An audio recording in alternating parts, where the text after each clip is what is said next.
don't dance. I feel like music just makes you feel like you should dance, but I don't. I want to get right to the conversation, so just a few introductory remarks. I said at the beginning today, I think we all realize in the university world, the United States at least, but especially at Columbia, that the world has changed dramatically in the past 5 years, certainly 10 years.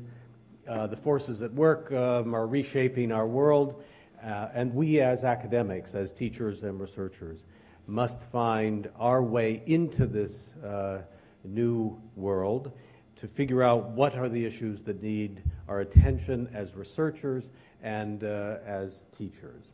So this panel today is to try to explore the phenomena of globalization, and we'll try to link it back to Columbia. You should know already Columbia is probably the most international, the most global university in the United States, in many respects at least. It has the second largest absolute number of international students of any institution in the country. I'm very proud about that and hope to expand it. We have, of course, the School of International Public Affairs, which is our core sort of discipline and school devoted to this, but we also have the Earth Institute, we have the Committee on Global Thought, we have Teachers College and all it does, Mailman School of Public Health, the medical school, the law school has a number of programs, Chinese legal studies, the business school, and the like. One of the things we're hoping to announce in the next a few weeks is a project or a concept to try to bring Columbia's research and teaching out into the world, and we will be talking over the next several years about creating global regional research centers in multiple areas of the world. So with that, let me begin with the questions. If we could start just trying to get a sense of what this phenomenon is that we call globalization, and why it's good. And we'll get to the problems in a second. Jeff, do you want to start us out? Sure, and what a great chance to have the discussion, so thanks so much. Globalization basically means that we're in each other's face more than ever before. The world is extremely crowded and uniquely interconnected. We have 6.6 billion people on the planet. The population actually continues to rise very steeply by about 80 million people every year in net population increase. All of our production systems have become internationalized, so any company of any scale has its products produced all over the world, components produced all over the world, trade flows, financial flows. Now, this poses some great opportunities and some profound threats.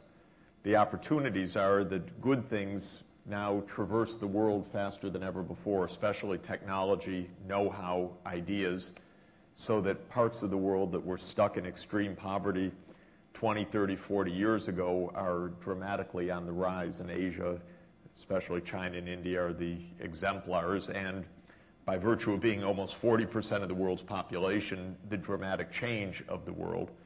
On the other hand, bad things also move faster than ever before, so disease transmission is absolutely global, whether it's SARS or AIDS or the fear of avian flu now, terrorism, and all of the threats of rapid interconnection in a highly unequal world where we don't really understand each other very well.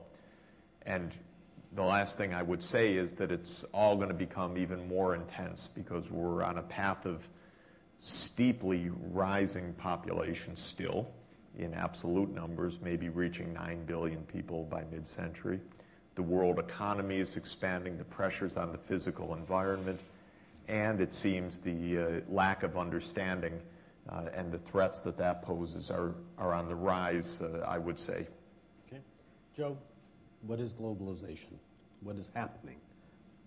Well, I guess another way of saying it is just the closer integration of the countries, the peoples of the world, partly as a result of changes in technology, lowering transportation costs, communication costs, partly as a result of lowering a lot of the man-made barriers, lowering of tariffs. The rules of the game have changed. I think what Jeff said is absolutely right. It's had some very positive benefits. China, India, representing 40% of the world's population, have been growing at historically unprecedented rates. In the case of China, 10% for 30 years. India is now getting more attention. They were just celebrating in New York the 60th anniversary of independence. Been growing at 5-6% for a quarter century. In the last few years, at 8-9%. Important to put this in historical perspective. Back in 1820, China and India had close to 50%, about 45% of global GDP. Then a series of exploitation, you can say, colonial exploitation, a set of rules in UK, and changes of technology brought that number way down to under 10%. And now those countries are on the rise, and that's changing really the global economic and almost surely, therefore, the global political landscape. There are other aspects that have not been favorable. Well, let me just mention a couple of others besides the one that Jeff mentioned. One of them is that global financial markets have become more integrated, and that has meant funds can go from parts of the world where there's a surplus to parts of the world where there's greater need, and that can promote economic growth. But in fact, that's not what's been happening. Net last year, about $500 billion went from poor countries to rich countries. And in the last few months, we've seen another manifestation of problems in the global financial markets, the disturbance, the turmoil, because of bad financial regulation in the United States has been exported globally. And that's another aspect of globalization. Okay, I mean, we want to, Susan, I want you to say what you think about the phenomenon of globalization, but I want you also to begin thinking about what is it going to look like if it all goes well out, say, to 2030 or so, 20 years from now. But Susan, complete the picture of what is happening, and when people refer to globalization, what do you think we're talking about? Well, globalization highlights the importance of education. In fact, it's an engine driving educational expansion all over the world. And in the developing world, we've yet to reach the goal of universal primary education and have great needs to expand secondary and tertiary education. In the more developed world, we're all worrying about and are concerned about whether the workforce of the 21st century will have the necessary skills. So education is exceedingly important. I think that globalization also highlights the need for and the promises of technology and puts a greater premium on developing software for education that has universal applications. And globalization enhances our ability to learn from one another's educational systems. And in our case, for example, in the U.S., learning about greater rigor and focus in the teaching of mathematics from Asian countries. So there are many benefits.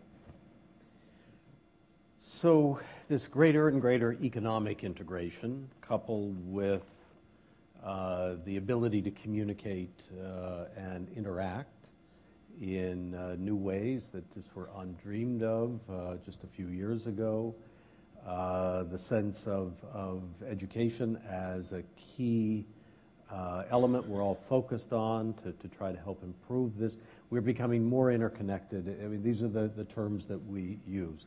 What does it look like, do you think, if all things go reasonably well? Of course, there'll be some problems along the way, and maybe there'll be big problems, but if everything keeps going with the forces now at work, what does the world look like in, let's go out 20, 25 years, 2030? Now, I want to get us to think about what do we need to do in order to prepare for this world.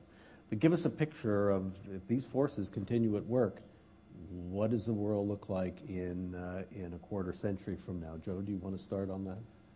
Well, let me begin by saying, one of the real problems is that economic globalization has outpaced you might say, the political globalization, the extent to which we are able to deal with the problems that closer integration presents.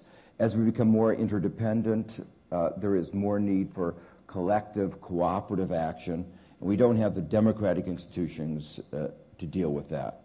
So if you started listing some of the problems as you look forward for the next 2-3 decades, you realize the difficulties that we have of addressing them. One of the problems is the growing inequality in most countries around the world.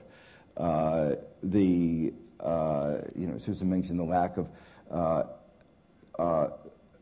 education, that it doesn't take a lot of money to provide universal primary education, and yet that money is not forthcoming. So there is growing inequality in most countries of the world.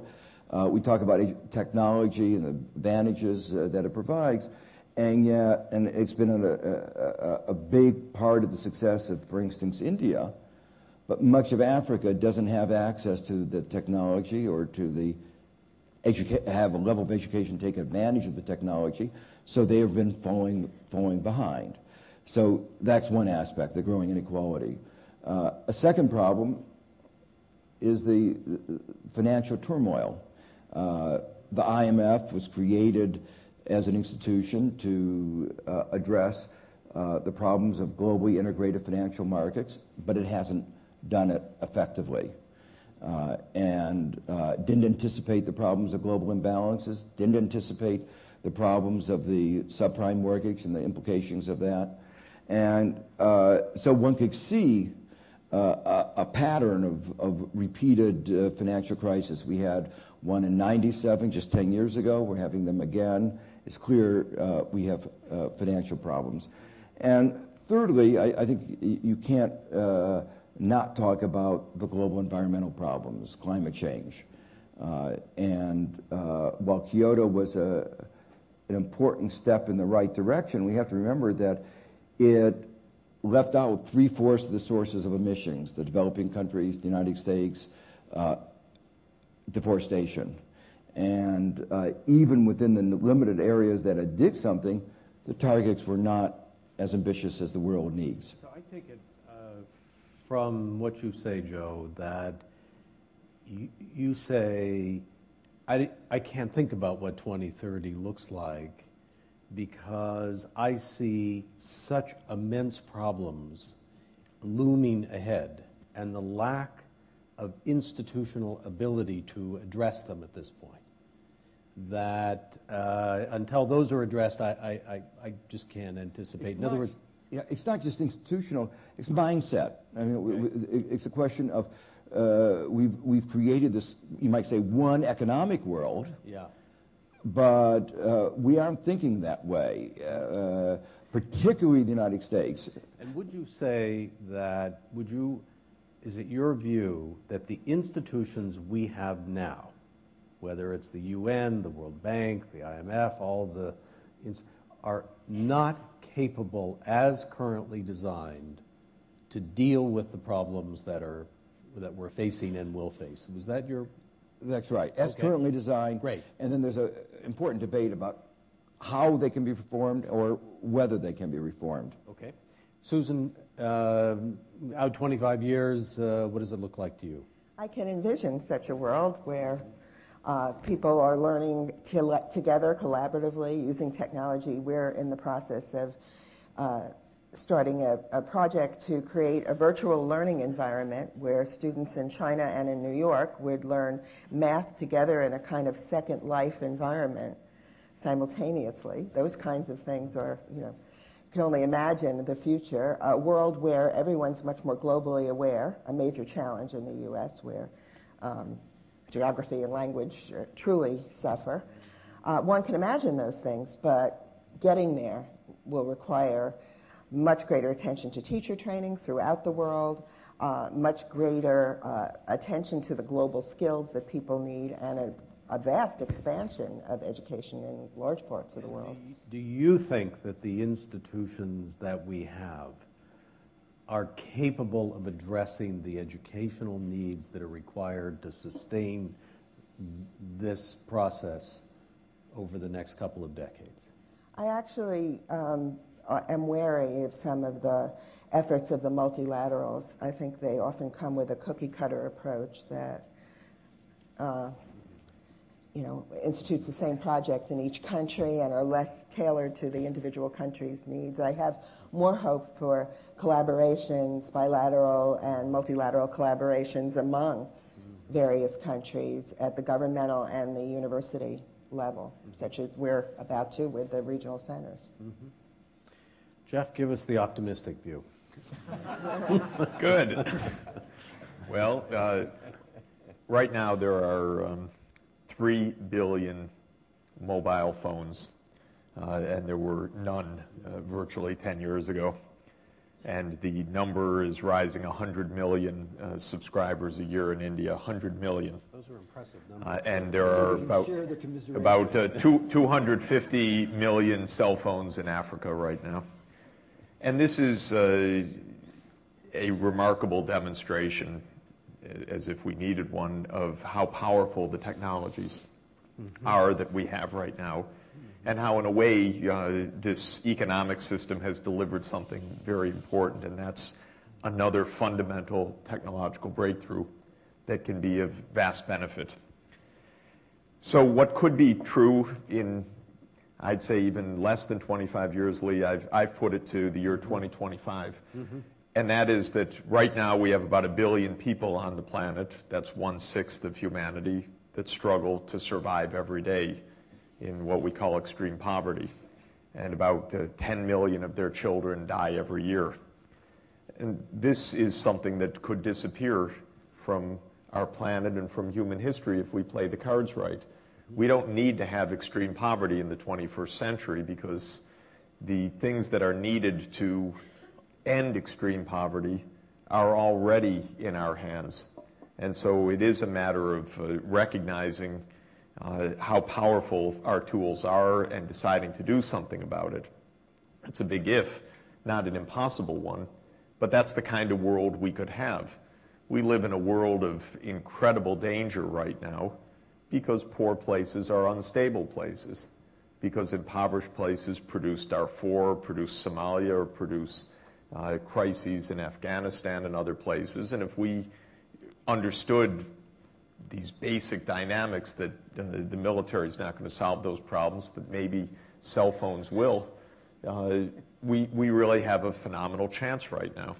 So I see 2025 as an opportunity to live in a world in which every part of the world feels that they have a chance for betterment. Their children are surviving. Their children are properly nourished. Their children are in school. And that is a choice that we have. It's by no means a sure thing. I mean, I could give you all the pessimistic line as well, but that one is not pie in the sky, naive optimism. That's just technologically and economically within reach if we just grasp for it. Okay. So let's go to the mindset issue. I assume from things I've heard each of you say under different circumstances as well as today, that each of you believes that we, whatever that we is, but in the United States, Europe, around the world, we are not thinking about what is happening right now to us in ways that will prepare us to address the things that have to be addressed in order to succeed with the good side of the things that are happening. So we need a major change in the way we look at our own lives.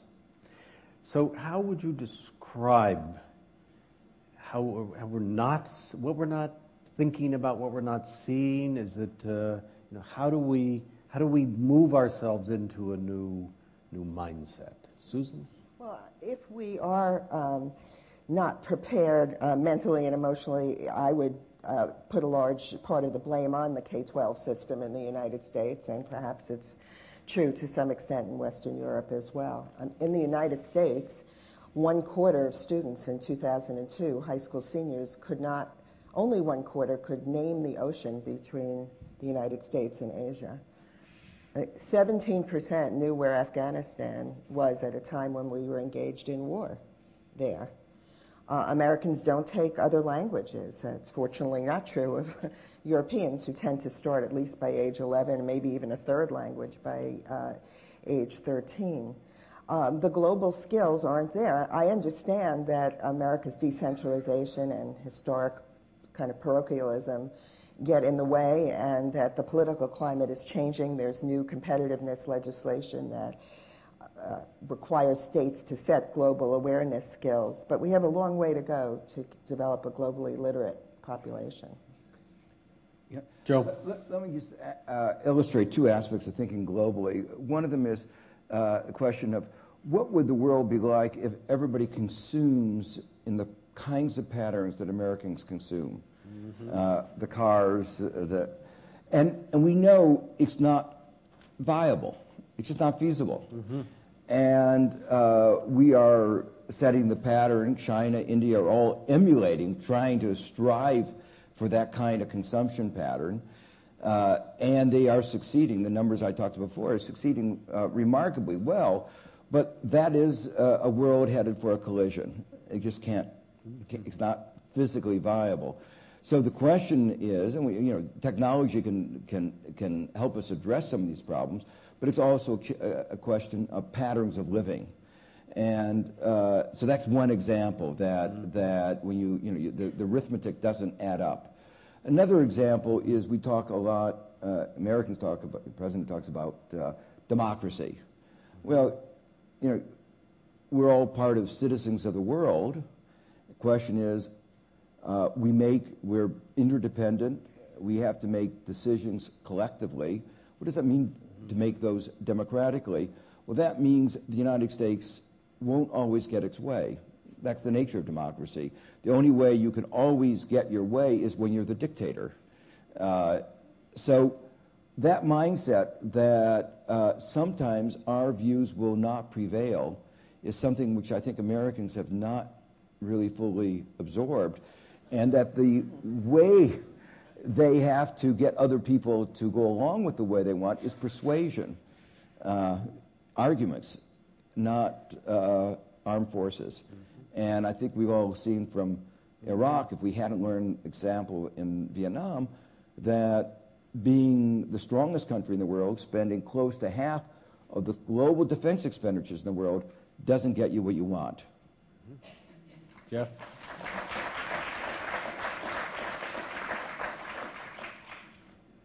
I think the ultimate survival tool that we're going to need is empathy. And this is a concept that needs to be cultivated. It's not just about America, it's about France, it's about China, it's about every place. And it means the ability to see things out of the eyes of others. And it is going to be our life survival skill. And we don't have it right now. We have very low capacity in almost any part of the world to calmly stop and have the courage to see things through the eyes of a peasant farmer in Africa, or through the eyes of a Palestinian, or through the eyes of an Israeli, or through the eyes of an Afghani. And I believe that this is by far the most important single challenge that we face. And it's a matter of courage, because we're too afraid to do it. We're too afraid to get wrapped up in someone else's interest, because we're too afraid of our own stake. And this, I think, means that we're so much scrambling for our place and our survival that we don't understand that you have another 6.6 billion people in the same situation, some of them in very desperate circumstances, and we don't take the time to listen and to think. Now, maybe 50 years ago or 100 years ago or 200 years ago, it didn't matter as much. But now it matters absolutely that we understand this and we do it. And it's the biggest obstacle we face in the world is fear. The second is ignorance. The third is what we really need is courage. We need the courage to look at the world from someone else's point of view. If we do that, then if you combine that amount of courage with the knowledge that we actually have collectively shared, these are solvable problems. But we never get to the solutions if we're too busy fighting each other. Mm-hmm. And I think that this is really what leadership and education and awareness needs to be about. So I put empathy as our number one survival skill that we need in the coming years. Okay. I want to keep driving at this question of the change in the outlook, partly because as an educational institution,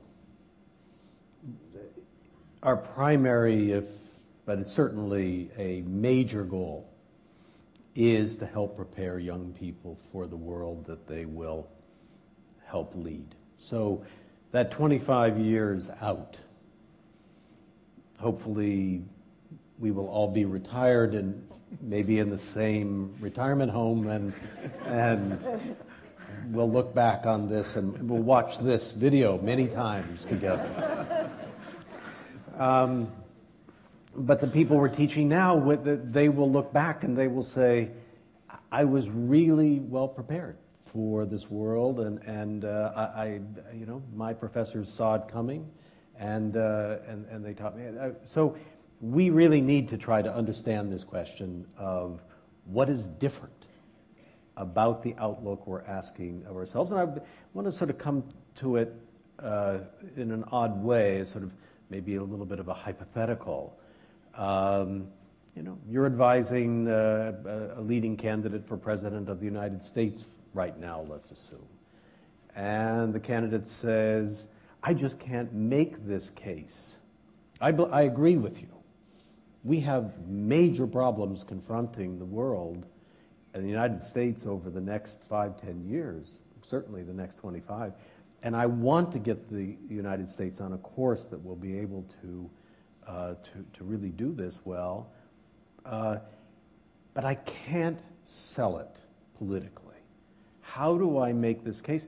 And before doing that, I want to ask this question, which is a subset, and I think helps to focus it. Are you encouraged in this change of mindset problem by the seemingly very rapid and significant change about climate change? Is that a fad? You see that as exactly what has to happen across the board with respect to America's role in the world and so on? Or is this, should we take heart in that or should we not? Susan, what do you think? Well, I won't speak specifically to climate change, but I have found in working with American policymakers about internationalizing the K-12 curriculum, which is an area that I've taken up the banner on, that the competitiveness argument works. I understand that we really want to promote collaboration, but they do resonate to our relatively low standing in international assessments, the fact that we have wide dispersions of scores, indicating great inequality within the country around the kind of skills needed for the 21st century. And one can use their interest in being competitive to get them to promote the kind of global understanding that we're going to need. We certainly don't want to stop there. We want to move beyond competition to the kind of collaboration we need. Okay, so that's a start. Jeff, what do you think about the climate change? Well, first, every day I say, thank God I live in New York rather than Washington. So, because it's a crazy place. And and Washington, and New York is a model of all of the benefits as well as the stresses of globalization. Quite a different kind of challenge. It actually is a city that exemplifies globalization at its best, which is a thrill. So I'm not sure in the end that the solutions will come mainly through Washington and mainly through the political leadership, because the nature of the world is so different that maybe the solutions are going to come through university leadership, or come through scientific leadership, or come through leadership of the arts and others in a different way. Yes. It won't just be a global conference that's going to solve all of this. What I find absolutely thrilling, really a major change, is our campuses are alive with ideas and with students interested in the world in a way that we've not seen for a long time.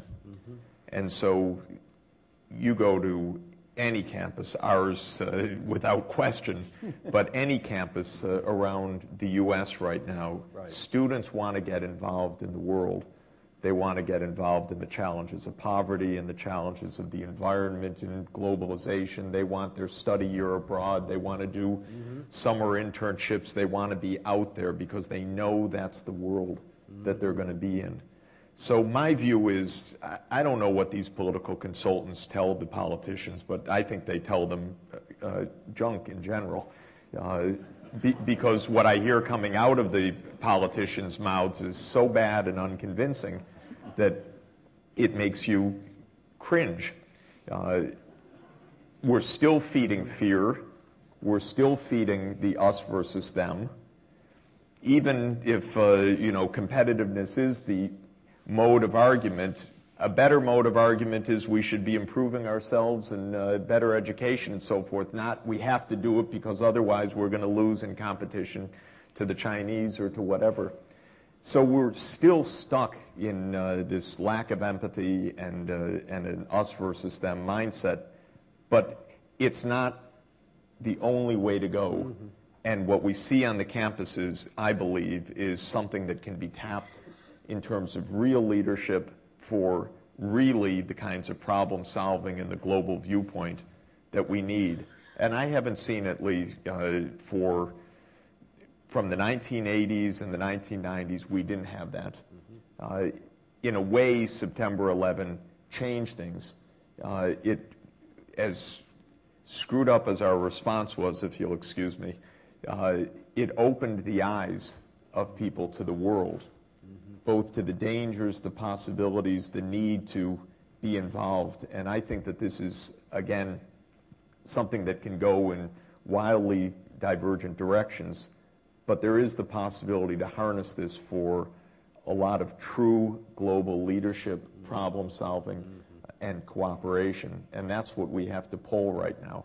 I don't know if our presidents are going to do that, but our society can do that. Okay. Can I come Joe? back to the example you gave of climate change? I was at the Clinton Global Initiative earlier this week, and you could feel there a really strong, almost unanimity that, not that this was a representative of the whole country, but a strong sense that something had to be done about climate change. I think what has changed the climate about climate change are some of the very salient facts that have come home. You know, the rapid melting of the polar ice cap, the reality of what were theoretical calculations 100 years ago and forecasts maybe 10 years ago are visible today. I think to switch to the issue of some of the aspects of globalization, one of the problems was that 15 years ago, there was a lot of rhetoric, theory about globalization that was just wrong. People were saying everybody's going to be better off. And as long as people believed that globalization was going to make everybody better off, you didn't have to deal with the problem that many people were being made worse off. So the reality hadn't intruded into the political discourse. And the political discourse was a very ideological discourse. What has happened, and I think this is positive, is the reality that some people are being made worse off as a result of globalization has really changed the nature of the debate. This is where I think universities have an important role. The politicians are basically in marketing. They have some idea given to them by somebody else typically, and they're selling it. They don't understand the overall theory, economics, politics of what are going on.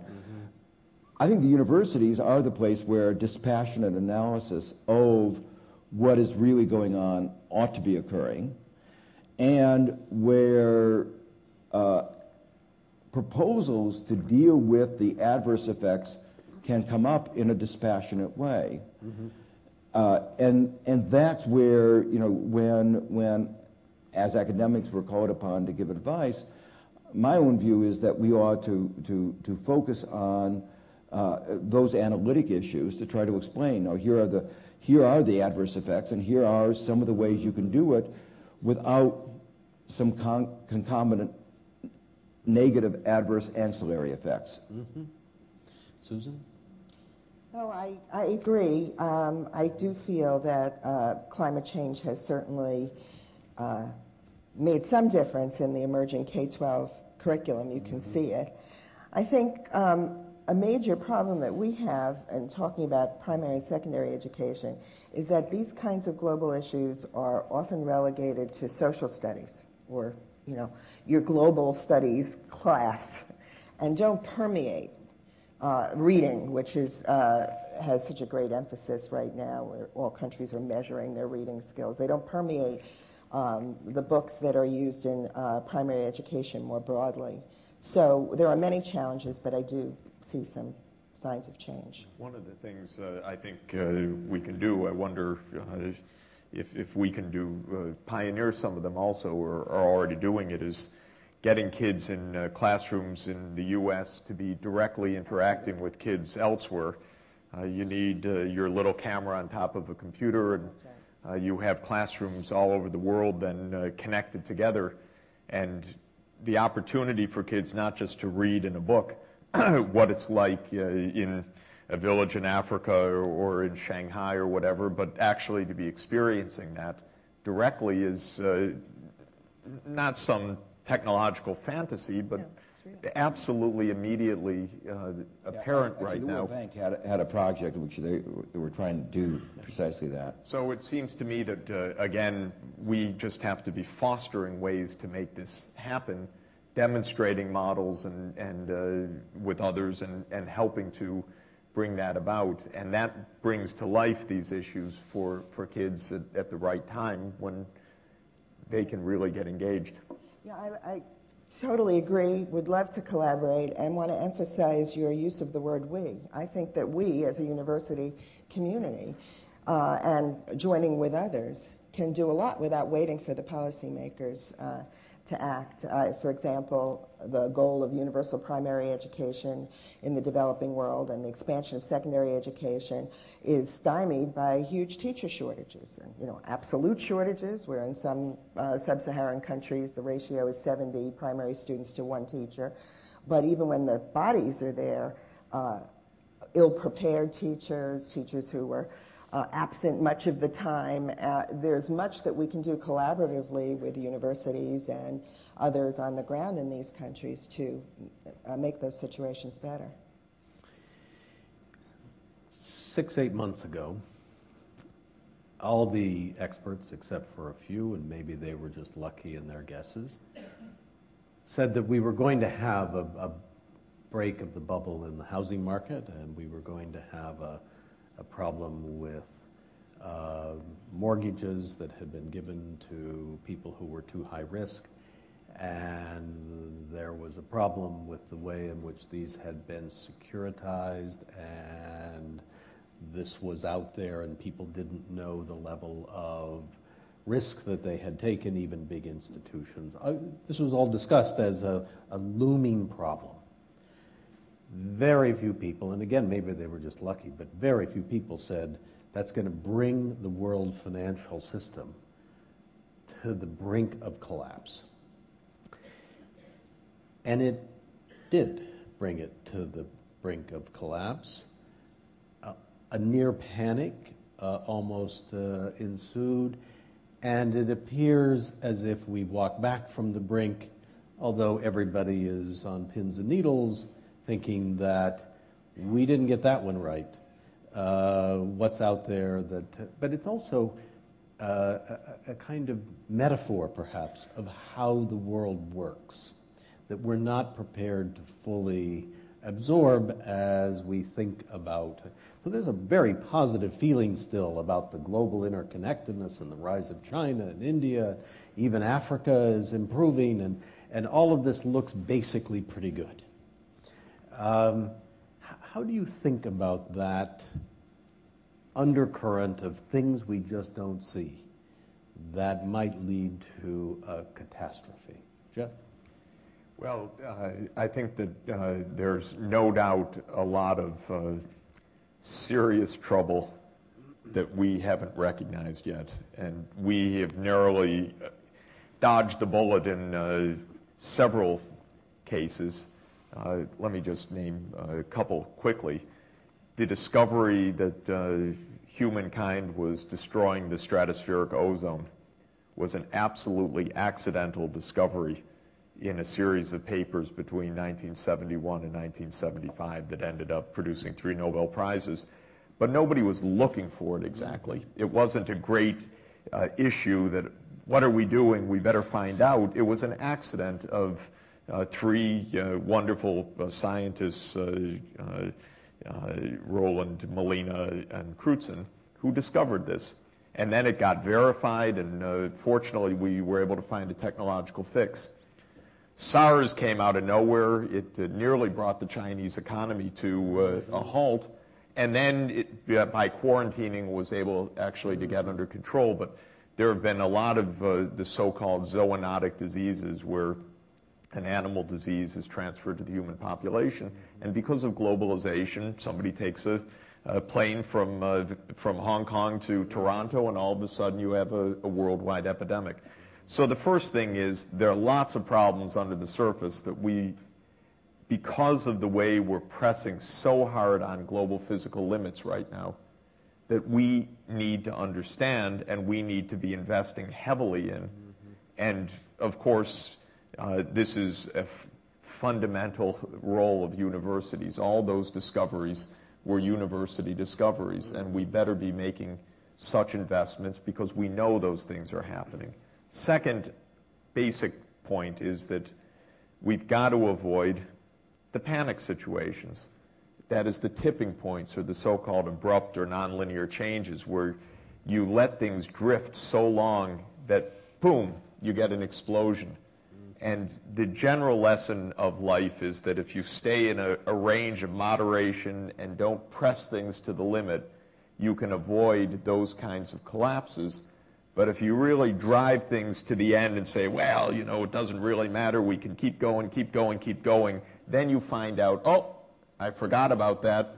The whole system collapses much more than we thought. And we're pressing on that geopolitically, economically, environmentally, on many fronts where we can predict not exactly what's going to happen or when, but that there's a high risk of something abruptly going wrong. Joe? Yeah. Global warming illustrates these very strong nonlinearities that are coming to play, and it's one of the reasons why we underestimated the pace with which the Arctic Ocean is melting, and there are a lot of other nonlinearities. The point that Jeff makes is absolutely right. It's a very dangerous experiment. Nobody in their right mind would have said, let's do an experiment. Let's double, triple the amount of greenhouse gases in the atmosphere and see what happens. You'd be out of your mind unless you had some other planet to go to. But we'll just do it just on Earth. We won't do it elsewhere, right? So that's the kind of example where you're really pressing on the limits of our knowledge. You're not sure, and yet we're going ahead. Now, going back to the more mundane issue of these toxic new instruments, financial instruments, the subprime mortgages, that's the kind of area where academic research, I think, actually had highlighted a lot of the problems.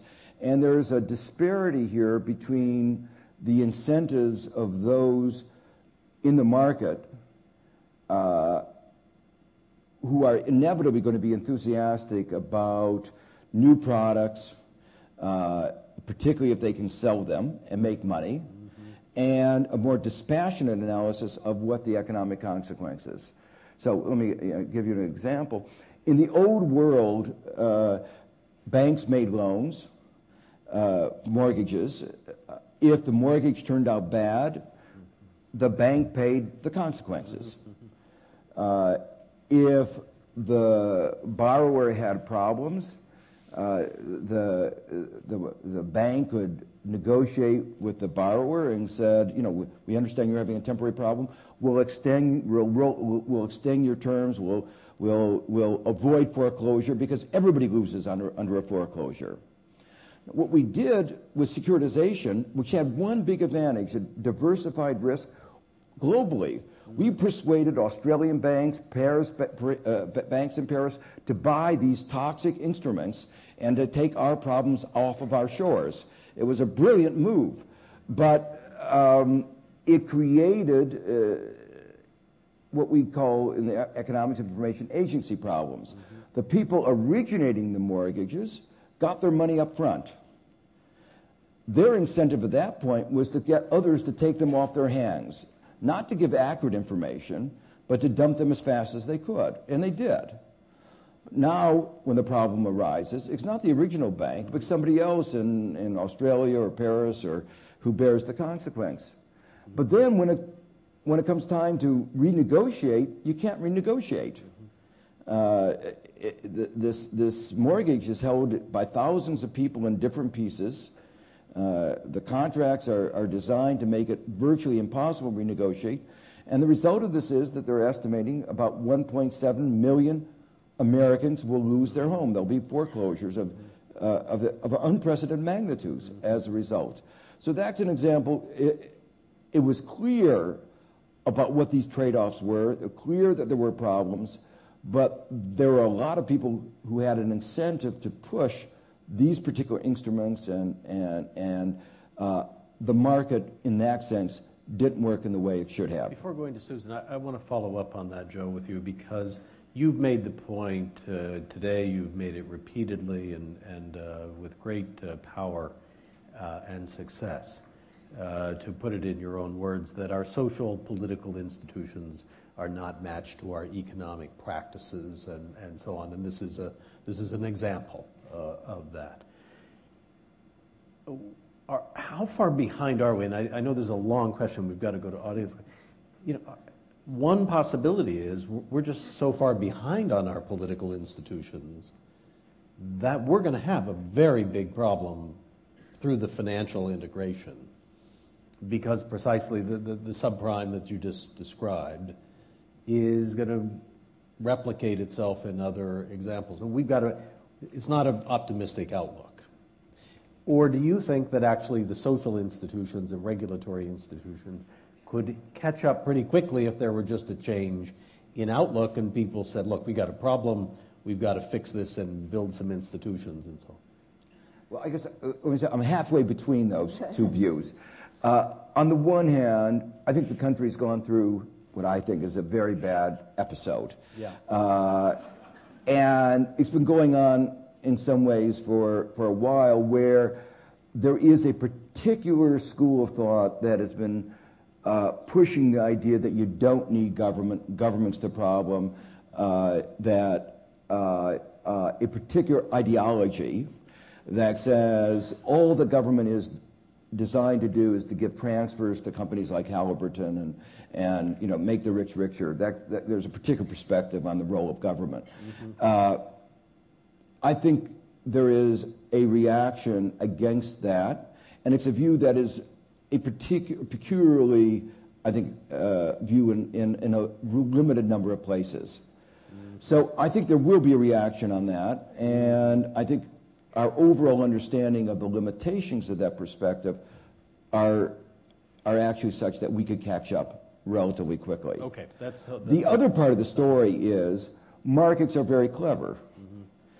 No matter what regulations are, there are people who will be figuring out how to get around them, and there's a constant battle of trying to figure out, new technologies that allow us to get around, to create new problems, and new technologies that allow us to solve the new problems that the new technologies create. That's part of the excitement of being in a modern world, excitement of the university, that there's always going to be that kind of toing and froing. Okay. Susan, do you want to? Well, for me, the most serious threat is that we in the U.S. will continue exactly the way we are, unaware of other countries, graduating only 18% of any ninth grade class from college. That's how the completion rates have deteriorated, and not worrying about huge inequities. But I guess there's also the converse threat of mindless borrowing from other countries in the name of globalization. My favorite or most egregious example is Singapore math, which is sweeping suburban districts in the United States without any evidence about its suitability or its effectiveness. Interesting. Okay, let's go to these questions. Let's try to go through them. Just one person perhaps answer. The question is, we've talked a lot about today about roles for politicians and universities in finding solutions. What can the private sector do to find solutions, Jeff? I was also going to respond to this earlier question about what institutions we need, and this is helpful. How do you make an international, very diverse, international, interconnected world solve problems when we don't have and we don't want a world government? And when governments don't have the answers, because a lot of the answers are outside of the political setting. So to me, this is really a big and basic question. How do you solve complex global problems? And I just wanted to give one example, because I think that there is an interesting way to do this that is a little bit different from a normal way of problem solving. And it involves the question of extreme poverty and the goals that we've set, the so-called Millennium Development Goals. And something that I have the chance to work on with the United Nations. Now, you can't solve the Millennium Development Goals without governments taking action, without universities studying problems, without new technologies, and without the private sector making commitments for the poor. And so you need a whole interconnected ensemble. There's no conductor, but there is a global orchestra. And the question is, can you get any sound out of it that isn't awful? And that's nice. It seems to me it seems to me that the answer starts in a little bit of an odd way, which is the world's actually agreed on a number of goals. It agreed specifically on targets for reducing child mortality and maternal mortality. It's already agreed to stabilize greenhouse gas emissions in something called the UN Framework Convention on Climate Change. It's agreed to slow the loss of biodiversity in something called the Convention on Biological Diversity, and so on. My view is that the right starting point for this diverse world is to take seriously the things we have agreed to as things that we've actually agreed to. Now, it's a little bit of a bootstrap operation, but so is law and so is government. You have to believe that it's important when you make agreements to actually honor those agreements and then work towards the goals that you've set. And so my way of thinking is not to look for a global government or a global political solution alone, but rather to keep our focus on shared global commitments that are explicitly stated, and then where the private sector, the public sector can all add they're pieces to the solution. So when you ask what's the role of the private sector finally, if you're thinking about the issue of extreme poverty, it may be to donate your medicines for deworming children or to make sure that people with AIDS have the access to antiretroviral medicines. When large companies do that, often in partnership with the public sector, you can get remarkable results. But without the goal that we ought to do that and taking seriously the goal that we ought to do that, we won't get anywhere. No one will know how to fit their part into a larger setting. So let me put it a different way. We need to make international law something more real than it is, because these are international legal agreements to an important extent. Rather than viewing international law as a joke or a stepchild or a special case, we actually have to understand that even without a global government, we can still have an international legal framework in which we act and in which private and public sectors can then add their pieces to solutions. All of this is to say we don't have either substantively or in mindset the kinds of institutions to solve this, but we also shouldn't pretend that somehow we're going to create a neat single global package to do it. It's a messy world, and we have to understand how to solve problems in a very messy and complicated world. Okay. Joe, I'd like you to try to answer this in around 30 seconds or less. What is the relevance of the World Bank today? I'm timing you. Okay. Well, the problem of global poverty, of poverty in developing countries, is a very real problem. And the World Bank is one of the most important international institutions which is focused on that issue. It goes back to the question, we need these international institutions. They aren't fully addressing these issues as effectively as they could or as they should. But the need for the World Bank to work on this issue is very, very clear. Mm-hmm. It was a little over for 30 seconds, but not bad. Not bad for me. For me, it's not bad. So it continues to have a very important role. It's not, and how much is it a year? 20 billion or so? Yeah, it's not, I mean, the fact is that it's a small amount of money relative both to what is spent and what really ought to be spent. And it has always had, at least in recent years, had the vision that the most effective way to be most effective is demonstration, to show that you can do certain things, pilots that can be imitated, to be replicable. Yeah. Some of the problems in the past, and even today, have been that it has tried to push particular solutions on countries, impose conditionalities, undermine democracy, and its own governance, obviously, is very flawed. Mm-hmm. Lee, I think when you mentioned the amounts, it's really important always, and this is one of the hard things, to keep amounts in relative perspective. So the World Bank may spend about $10 billion a year of its concessional financing, that is the low-interest money. But consider that the Pentagon spends $1.1 million a minute, and it spends $1.7 billion a day. And it spends, therefore, about $620 billion a year. So we're in a complete disproportion between different needs, and that's a very serious problem of arithmetic, political arithmetic right now. Yeah. Okay. And can I just to highlight this, the Pentagon request for the war in Iraq for 2008 is $16 billion a month. Mm-hmm.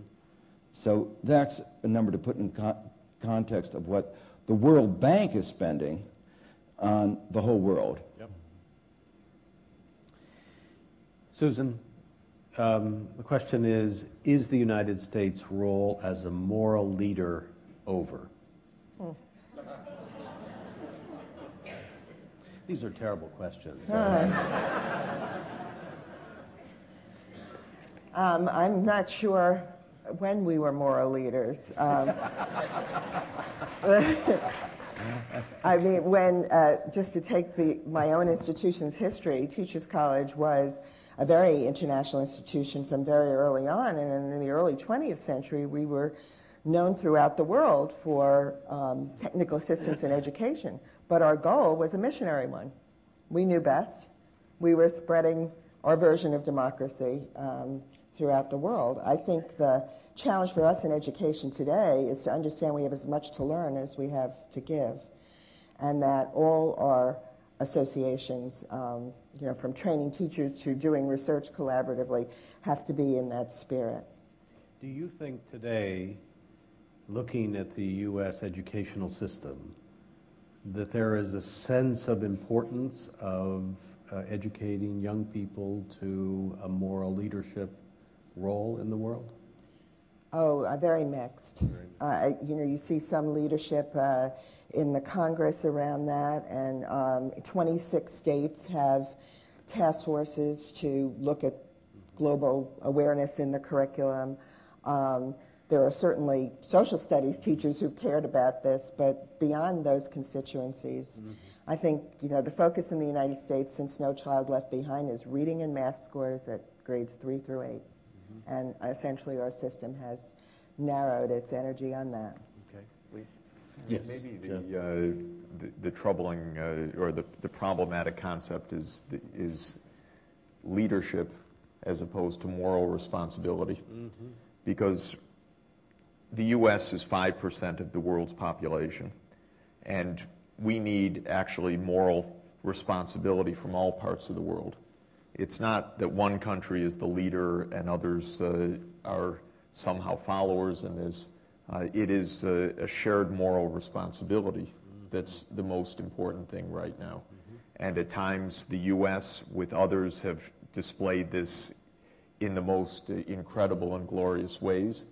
And at times the United States, but many other countries have failed in the most miserable ways. And the real change for the future is less about leadership and more about global shared commitments and shared responsibilities.